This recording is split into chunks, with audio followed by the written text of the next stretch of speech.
வணக்கம். இப்போ அரசியல் களம் பரபரப்பாக பேசப்பட்டு வருகிறது. ஆளாளுக்கு ஒவ்வொரு கருத்துக்களை சொல்கிறாங்க. நான் எனக்கு தெரிஞ்ச கருத்தை நான் சொல்கிறேன். ஆளுக்காளு நாட்டாமல் இருக்கிறது ஒரே ஒரு பல்லக்கு. 4 பேர் தூக்குனா தான் ஒருத்தன் உட்கார முடியும். எல்லாருமே நான் உட்கார போகிறேன்னா யார் தான் தூக்குறது? அது மாதிரி அது யாருக்கு தகுதி இருக்குதோ அவங்க உட்காரலாம். மற்ற 4 பேர் தூக்கி தான் ஆகணும். எல்லாருமே அதில் பேர் ஏறி உட்காந்தா தூக்குறதுக்கு ஆள் கிடைக்காது. அது மாதிரி நான் முதலமைச்சராகவே நீ முதலமைச்சராக எல்லாருக்கும் ஆசை இருக்கும். ஏன் எனக்கு கூட தான் ஆசை இருக்குது. நான் முதலமைச்சர் ஆகக்கூடாதா? எனக்கு அந்த விருப்பம் இருக்கக்கூடாதா? எல்லாருக்கும் தான் ஆசை இருக்கும். சரி, தகுதின்னு ஒன்று வேணும். முடவன் கொம்புத்தேனுக்கு ஆசைப்பட்ட கதையா? எனக்கு ஒரு வாய்ப்பு கொடுங்க, என்னை தூக்கி முன்னால் உட்கார வைங்க, நான் உங்களுக்கு நல்லா செய்கிறேன் அப்படின்னு சொல்கிறது தான் ஃபேக். அதெல்லாம் செய்ய முடியாது. செய்யக்கூடியவன் தான் சொந்த பணத்தில் செஞ்சு காட்டு. நான் மக்களுக்கு அதை செஞ்சுருக்கேன், இதை செஞ்சுருக்கேன் அப்படின்னு சொல்லிவிட்டு அப்போ இவன் செய்வான்ப்பா. சொந்த காசுலேயே செஞ்சவன் அரசு பணத்தில் நல்லா செய்வான்னு ஒரு நம்பிக்கை வரும்.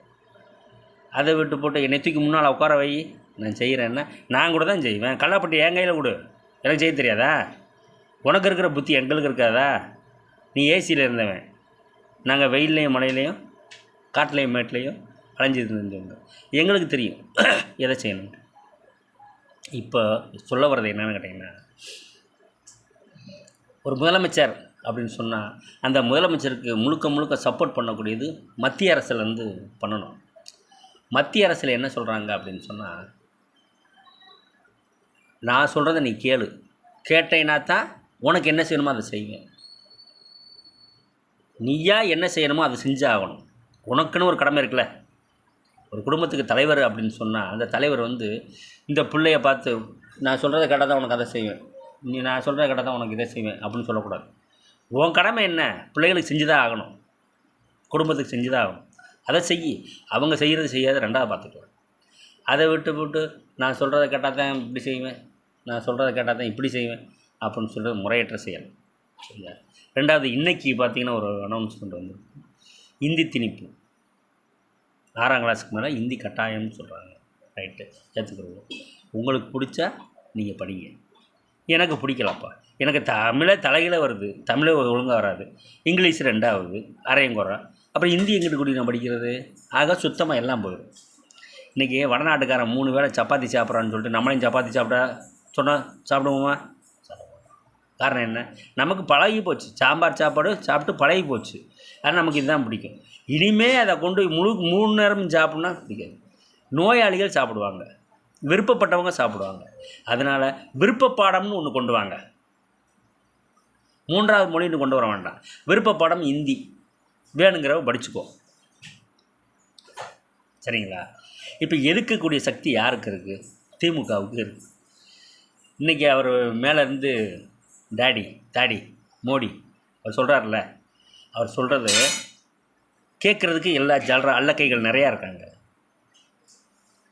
பேர் சொல்ல விரும்பல. எல்லா கட்சிக்காரங்க, உதிரி கட்சிக்காரங்க அத்தனை பேருமே அவர் சொல்கிறதுக்கு பூரா ஜால்ரா அடிக்காங்க. ஏன் எழுத்து ஒரு வார்த்தை பேசுனா ஒன்று தூக்கில் இதை கொண்டு போகிறாங்க?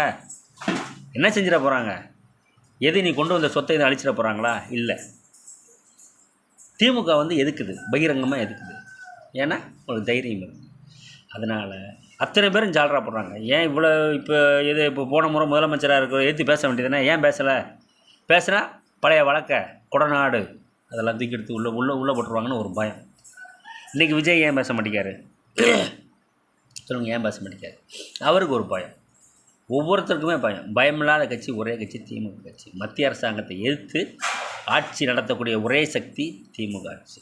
எனவே ஓட்டு போடுறவங்க பார்த்து நல்ல கட்சி எது, சப்போர்ட் பண்ணக்கூடிய கட்சி யார்.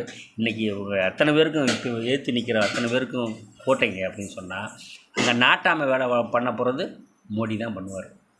ஆக மோடி என்ன சொல்கிறாரோ அதைத்தான் நம்ம கேட்டாகணும். இதை கட்டாயமாக இதை செயல்படுத்துங்கன்னா செஞ்சு தான் ஆகணும்.